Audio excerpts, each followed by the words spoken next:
तो दोस्तों, एक और नया दिन और मैं बलजीत परमार हाजिर हूँ एक नई कहानी, एक नया किस्सा लेकर। कल का किस्सा नहीं आ सका क्योंकि मेरे घर में वो जो मेन इलेक्ट्रिसिटी का जो मेन कनेक्शन होता है वो किसी वजह से जल गया था और उसको ठीक करवाने में काफ़ी समय लगा। और भी 3-4 घरों में समस्या रही पूरा दिन। बहुत लेट नाइट को ठीक हुआ, इसलिए कल ना तो इंटरनेट चल रहा था, ना मेरा वाईफाई था, ना आधे मोबाइल भी चार्ज नहीं हो सके। खैर, समस्या थी वो दूर हो गई। आज आपको बताएंगे कि अंडरवर्ल्ड में भी कई बार ऐसे किस्से हो जाते हैं जिनकी किसी ने कभी कोई बात सोची नहीं होती। दाऊद इब्राहिम के गैंग का किसी को फोन आता था, जो छोटा राजन के गैंग का, अरुण गवली, अरुण नायक का किसी का भी फोन आता था तो लोग डर जाते थे कि इनके गैंग से फोन आया है तो इनकी बात माननी पड़ेगी। ये एक दस्तूर बन गया था। टेलीफोन में क्या क्या हो जाता है, जहां आदमी आपके सामने नहीं होता, आपने कभी किसी की आवाज़ सुनी नहीं होती, तो जो आदमी कह रहा है आपको मानना पड़ जाता है कई बार। मेरे साथ भी बहुत बार ऐसा हुआ, लेकिन अंडरवर्ल्ड के अंदर के लोगों के साथ भी ऐसा हो जाता है। ये कहानियां बड़ी दिलचस्प हैं। आज आपको उस अननोन नंबर से जो कॉल आती है उनके किस्से सुनाते हैं। हसीना पारकर का नाम आपने सुना। दाऊद इब्राहिम की बड़ी बहन मुंबई में रहती थी। उनके पति का खून अरुण गवली गैंग ने किया, लेकिन वो देश छोड़ के कभी बाहर नहीं गई, यहाँ पे रही। उनको लेडी डॉन का नाम भी दिया गया, ये वो, और एक फिल्म भी बनी उसके ऊपर, लेकिन वो चली नहीं, फ्लॉप फिल्म हो गई, कुछ कारणों होंगे। खैर, बात है 2009 की, 6 मार्च तारीख। हसीना पारकर को एक फोन आता है एक अननोन नंबर से, और सामने वाला आदमी बोलता है कि मैं इंस्पेक्टर सूर्यवंशी बोल रहा हूं गुजरात से। आपके खिलाफ एक मुकदमा दर्ज है, आपको कई बार बुलाया गया, आप तारीख पे आए नहीं, इसलिए आपको लास्ट चांस दिया जाता है, एक वार्निंग दी जाती है कि आप गुजरात में आके अपने उस केस की तारीख पे इतनी तारीख को पहुंचिए, वरना हमें आना पड़ेगा मुंबई आपको अरेस्ट करने के लिए। ये 2009 की बात है। फोन आ गया। अब दाऊद की बहन, उसको खतरा लगा कि ये कुछ अजीब केस हो सकता है, मेरे खिलाफ किसी ने कोई गलत केस भी किया होगा, मुझे पता नहीं, कहीं वन साइडेड कोई ऑर्डर नहीं निकल आए, वाकई पुलिस कहीं मुझे गुजरात से अरेस्ट करने नहीं आ जाए। लेकिन उसको थोड़ा उनके जो सहयोगी थे दूसरे, उन्होंने बताया कि गुजरात में सूर्यवंशी नाम का इंस्पेक्टर नहीं हो सकता, ये तो महाराष्ट्र के होते हैं, जहाँ उत्तर प्रदेश में ज़्यादा होते हैं, तो ये कोई गड़बड़ लगती है। उन्होंने अपने वकील श्याम केसवानी से बात की कि ऐसे ऐसे एक फ़ोन आया है जिसमें धमकी दी गई है कि आप गुजरात पहुंच जाइए, नहीं तो कुछ भी हो सकता। तो श्याम केसवानी मैं बहुत पुराना जानता हूँ उनको, जब साइन कोलीवाड़ा में रहते थे वरदाराजर मुद्रयार के समय से। तो उन्होंने सलाह दिया कि लगता नहीं कि कोई खतरे की बात है, लेकिन फिर भी प्रिकॉशन लेना चाहिए, आपको नज़दीक के पुलिस स्टेशन में जाके कंप्लेंट करनी चाहिए कि मुझे ऐसा फ़ोन आया है। लेकिन उस फ़ोन का कोई नंबर नहीं था। जब मोबाइल पे घंटी बजी तो अननोन लिखा हुआ था। और आपको बता दें कि पुलिस, बहुत सारे पुलिस वालों के पास ऐसे प्राइवेट नंबर होते हैं जिनका नाम नहीं आता, सिर्फ अननोन आता है। मोस्टली जो बाहर से फ़ोन आते हैं, जो कार्ड लेके जो पुराने ज़माने में आजकल भी है, फ़ोन का कार्ड होता है, कुछ कार्ड से लेके जब आप नंबर डायल करते हो तो मोस्टली अननोन आता है। मुझे जितनी बार छोटा राजन का फ़ोन आता था कहीं से भी वो अननोन लिखा होता था। इसी तरह कुछ और लोगों के फ़ोन आते थे जिनके ऊपर सिर्फ अननोन, तो मैं समझ जाता था ये या तो बाहर से आया है या किसी वीआईपी का नंबर होगा। बहुत सारे वीआईपीज ने नंबर लिए, प्राइवेट नंबर लिए हुए हैं जो किसी के पास नहीं होते, ताकि जिसको वो लोग फ़ोन करते हैं उनको ये पता ना चले कि कौन आदमी फ़ोन कर रहा। खैर, तो हसीना पार्कर ने अपने वकील की सलाह मानते हुए नागपाड़ा पुलिस स्टेशन जाके कंप्लेंट दर्ज करवा दी कि मुझे इतने बज के इतने मिनट पे शनिवार को शाम को 7:22 पे फ़ोन आया, तो आप इसकी तहकीकात कीजिए। अब जब पुलिस स्टेशन में कंप्लेंट हो ही जाती है तो वो भले एनसी हो, नॉन कंजाइनेबल ऑफेंस हो, तो भी पुलिस इंक्वायरी तो करती है कि ये फ़ोन आया तो कहाँ से आया। तो पुलिस ने अपने तरीके से उस फ़ोन को ट्रेस करना शुरू किया। शक तो पुलिस को भी था कि ये कोई जेन्युइन फ़ोन नहीं है, ये कोई पुलिस ऑफिसर नहीं है, कोई प्रैंकस्टर हो सकता है, कोई शरारती आदमी हो सकता है जो दाऊद इब्राहिम की बड़ी बहन को तंग करना चाहता।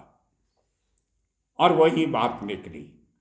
पुलिस ने जब अपने तरीके से उस फ़ोन को, कॉल को ट्रेस करने की कोशिश की, तो वो जयपुर राजस्थान में, वहाँ से सिटी के करीब एक हाईवे, नेशनल हाईवे, उसके ऊपर STD booth, public call office, PCO, वहाँ से कॉल की गई थी। अब हैरानी की बात यह है कि अगर वहाँ से कॉल की गई तो अननोन कैसे आया। बाद में पता चला कि वो जो पीसीओ पे ये आदमी गया, उसने फ़ोन तो पीसीओ का इस्तेमाल किया, लेकिन उसके पास कोई फॉरेन का कार्ड था जिसके थ्रू उसने कॉल मिलाई। पहले वो कॉल मिला के नंबर फीड करके तो उसने, हम भी करते थे जब इंग्लैंड जाते थे पुराने ज़माने में, वहाँ से घर फ़ोन किया करना होता था, मोबाइल पे तो बहुत महंगा पड़ता था, तो हम भी एक 5 पाउंड का कार्ड खरीद लेते थे, कितने मिनट उसमें समय मिल जाता था। पहले वो नंबर डायल करते थे, उसके बाद उस नंबर के थ्रू आगे बात करते थे। करते पीसीओ से थे हम भी, लंदन में तो जगह जगह पे पीसीओज हैं, इंग्लैंड में तभी भी थे, आज भी हैं। खैर, लेकिन पुलिस ने ये ढूंढ लिया कि जब ये नंबर, ये कॉल जयपुर के पास से हुई है तो आदमी करने वाला जो है वो फेक आदमी है, वो गुजरात पुलिस का कोई लेना देना इससे नहीं। फिर भी पुलिस ने अपनी तरफ से गुजरात पुलिस से राब्ता साधा और उनसे पूछा कि कोई केस है क्या, कोई कंप्लेंट है क्या। पता चला इस किस्म की कोई शिकायत गुजरात में दर्ज नहीं है, लेकिन एक बार तो हसीना पार्कर को नागपाड़ा पुलिस स्टेशन में जाना पड़ा, अपनी शिकायत दर्ज करवानी पड़ी, और पुलिस ने भी इसका खुलासा कर दिया। अब आपको बताते हैं कैसे ये अननोन नंबर्स आपको चक्कर में डाल देते हैं। कई बार मुझे एक शख्स का अमेरिका के नंबर से फ़ोन आया, +1 लिखा हुआ, बस आगे कोई नंबर नहीं। मैंने उठाया नहीं। फिर उसका मैसेज आता है वही +1 नंबर से कि मैं आपका फ़ैन हूँ जो अमेरिका में रहता हूँ, मेरा नाम so and so Anil Kumar, Vijay Kumar something लिखा हुआ। तो मैंने कहा ठीक है, आप एक काम कीजिए, मुझे ये मेरा व्हाट्सएप नंबर है, इस पर कॉल कीजिए तो बात करते हैं। तो उनका फ़ोन आया दूसरे दिन मुझे, तो आदमी बोला कि मैं तो यूसुफ बचकाना बोल रहा हूँ। अब यूसुफ बचकाना कर्नाटका की एक जेल में बंद है, अभी भी है, तभी भी बंद था, लेकिन उसका कार्ड जो था वो यूनाइटेड स्टेट्स का यूज़ कर रहा है। आप देखिए कहाँ कहाँ लोग पहुँच जाते हैं।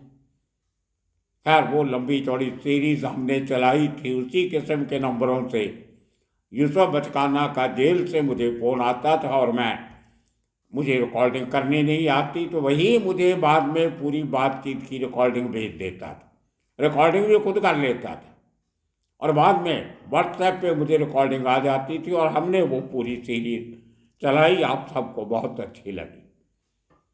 इसी तरह मुंबई में छोटा राजन की जब पत्नी को अरेस्ट किया तो उसका मुझे फ़ोन आया कि ऐसे ऐसे ये पुलिस गलत काम कर रही है। मीरा बोरवनकर क्राइम की हेड थी कि एक औरत के साथ बेइंसाफ़ी कर रही है, आप इसकी एक आइटम बनाइए, न्यूज़ आइटम।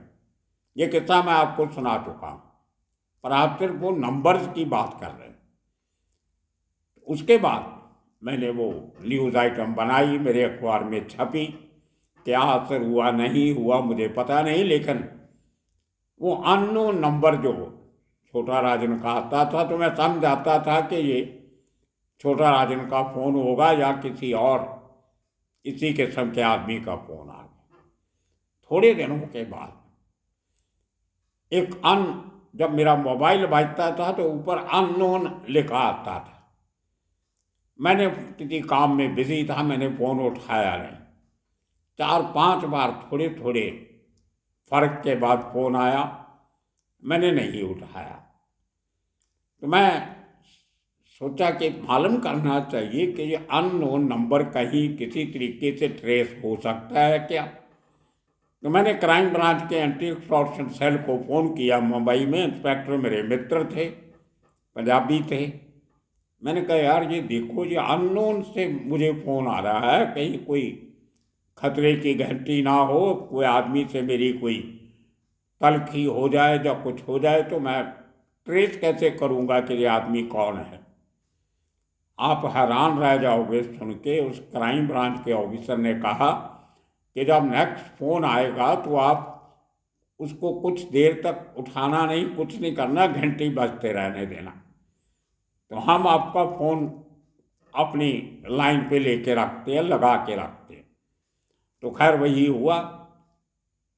थोड़ी देर के बाद फिर फ़ोन आया और उसके फ़ोन आने के 5 मिनट बाद मुझे उस इंस्पेक्टर का फ़ोन आता है कि ये तो गड़बड़ हो गई। मैंने कहा क्या हुआ?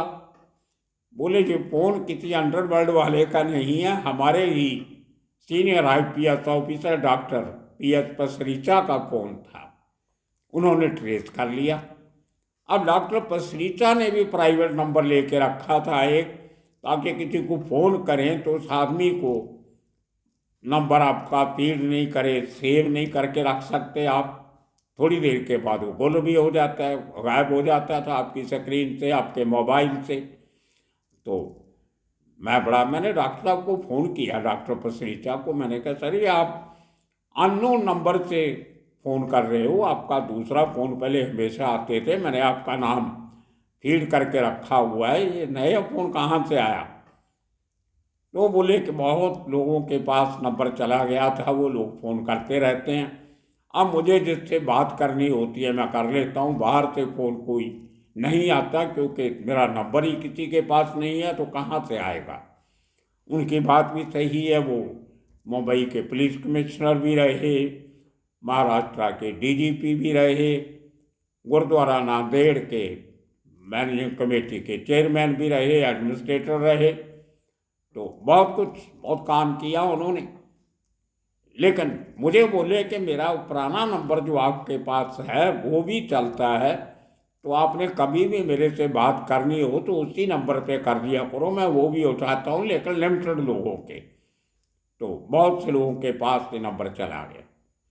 एक बार मेरी नौकरी खतरे में आ गई थी अननोन के चक्कर में।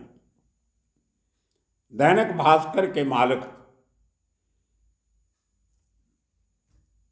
उनका मुझे रिक्वेस्ट आया एक दिन, जब DNA हमारा अखबार जो था वो दैनिक भास्कर और जी TV वाले जो है सुभाष चंद्र जी, इनका जॉइंट एंटरप्राइज थी इनकी, दोनों पार्टनर थे उसमें, डीएनए के मालिक थे। तो मुझे गिरीश अग्रवाल ने एक दिन कहा कि यार मुझे एक किसी डीआईजी या उसके ऊपर के आदमी का लेटर ले दो, मुझे प्राइवेट नंबर लेना है।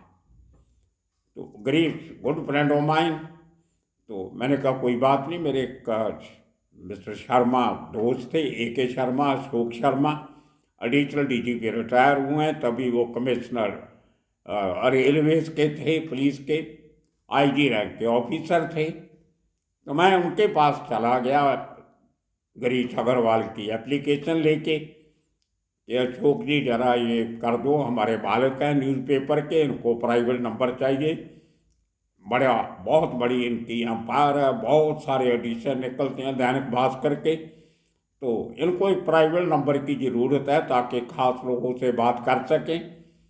उन्होंने एक लेटर मुझे दे दिया। वो लेटर गिरीश अग्रवाल ने मोबाइल प्रोवाइडर को दे के वो अनलिस्टेड प्राइवेट नंबर ले लिया। अब मैं भूल भुला गया इस बात को। हेड ऑफिस से मुझे एक उन्होंने नया एडिशन निकाला था, डीएनए का सबर्बन एडिशन, वहाँ पे मुझे भेज दिया। मुझे और एन रघुरामन मेरे मित्र, वो उसके एडिटर थे। तो कुछ महीनों के बाद मैंने देखा 4-5 फ़ोन अननोन नंबर से आ रहे हैं। उसके बाद मुझे हेड ऑफिस से फ़ोन आया कि गिरीश अग्रवाल जी आपको फ़ोन कर रहे हैं और फ़ोन उठा नहीं रहे। फिर मेरे दिमाग में आया कि तो वही अननोन नंबर है जो मैंने उनको लेके दिया था। तो दोस्तों जी बहुत चक्कर पड़ जाते हैं अननोन नंबर के चक्कर में।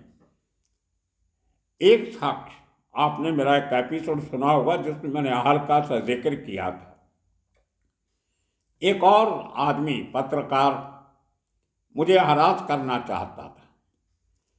उसने एक नकली आदमी, एक फिल्मों का जो वॉइस आर्टिस्ट होते हैं, जो आवाज़ें निकाल लेते हैं, जो डबिंग करते हैं, बहुत सारे फिल्मी कलाकारों को हिंदी नहीं आती या जिस किस्म का डायलॉग बोलना होता है उनको बोलना नहीं आता। कई बार बच्चे जो होते हैं छोटे 3, 4, 5, 6, 7 साल के, जिनसे एक्टिंग करवाई जाती है फिल्मों में, और बच्चों को डायलॉग बोलना कहाँ से आएगा। उनकी आवाज़ जो है वो, बड़ी उम्र की औरतें अपनी आवाज़ चेंज करके बच्चों की भाषा में बोल के वो रिकॉर्ड करती हैं, तो उसको कहते हैं वॉइस मॉड्यूलेशन। मैं भी उसका स्टूडेंट रहा हूँ। वॉइस मॉड्यूलेशन बहुत एक साइंटिफिक तरीका है आवाज़ें निकालने का, बोलने का। बेस वॉइस कैसे निकालनी है, पतली आवाज़ कैसे निकालनी है, आदमी औरतों की आवाज़ में बात कैसे करनी है, वो सारा कुछ उसमें सिखाया जाता है, बहुत ट्रेनिंग लेनी पड़ती है। तो उस शख्स ने मुझे ट्रैप करने के लिए एक छोटा स्टील की आवाज़ में बोलने वाला एक आर्टिस्ट ढूंढ लिया, डबिंग आर्टिस्ट। बाद में मैंने ढूंढ भी लिया उसको।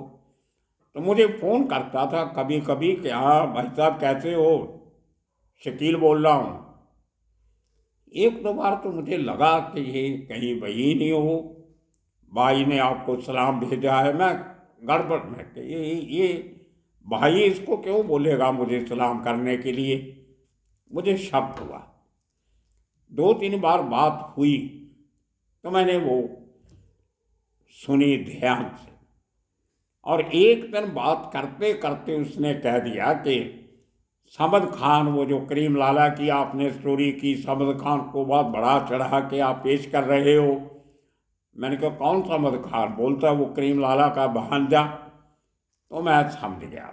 मैंने कहा ये आदमी छोटा शकील नहीं है, ये किसी की सुनी सुनाई बातें आगे कर रहा है। और उसी बातचीत में मैंने नोट किया था कि पीछे से उसको कोई प्रॉम्प्ट कर रहा था, वो आवाज़ भी फ़ोन में आ रही, और वो नंबर भी अननोन नंबर से आ रहा था।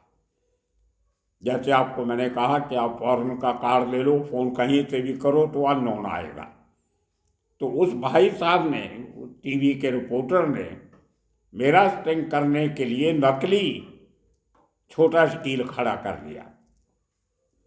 एक बातचीत में मुझे कहता है, मैंने कहा मेरी दाऊद इब्राहिम से, जब मुझे शक हुआ मैंने कंफर्म तो करें, मैंने कहा मेरी दाऊद इब्राहिम से बात करवाओ, आप तो रोज़ मिलते होगे, कोई ऐसा जरिया तो होगा कि मेरी बातचीत तो हो सके।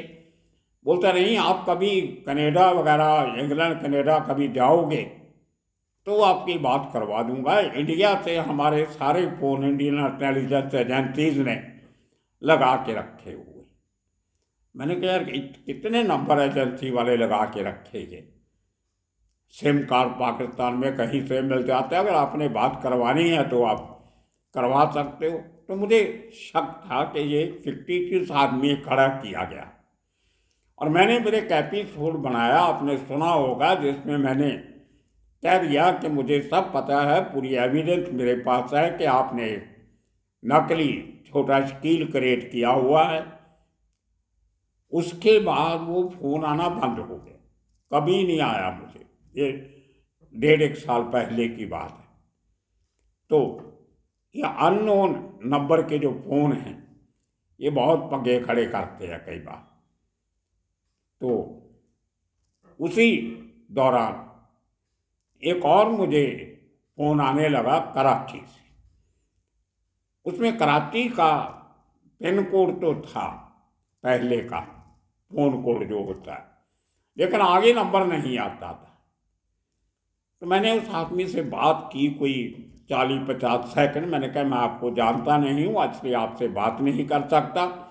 आप पहले अपना नाम, पता, प्लेस मुझे मेरे व्हाट्सएप पे भेजिए, फिर मैं आपसे बात करूँगा। आप मेरे बहुत सारे सब्सक्राइबर को पता होगा कि मुझे जो भी अननोन नंबर आता है, अपना नाम नहीं देते, कुछ नहीं आता, मैं उनको मैसेज करता हूँ व्हाट्सएप पे जाके कि please kindly give your name and place so that I can store your number to keep in touch, to stay in touch. मैं ऐसा एक मैसेज भेजता हूँ, फिर उस आदमी अपना नाम, अपने शहर का नाम भेजता है, तो मैं उससे बातचीत करनी शुरू करता हूँ। जैसे ही वो कराची वाले को मैंने कहा कि आप अपना नाम पता भेजिए मुझे, फिर मैं आपसे बात करूँगा, मैंने फ़ोन बंद किया।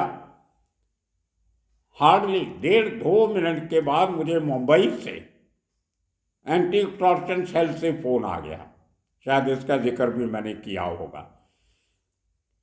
और मुझे इंस्पेक्टर साहब पूछने लगे कि ये कॉल आपको कहाँ से आई थी, हमने देख लिया, ये सस्पिशियस नंबर है, हमने इस पर निगाह रखी हुई है, कोई खतरे की बात तो नहीं है। मैंने कहा नहीं, मुझे भी लगा था कि ये कराची का नंबर है, इसलिए मैंने बात नहीं की। उस आदमी को बोल दिया आप अपना नाम, पता, नंबर मुझे व्हाट्सएप पे करो तो मैं आपसे बात करूँगा। बोला थैंक यू वेरी मच। आप देखिए कि एजेंसीज भी कहाँ तक निगाह रखती।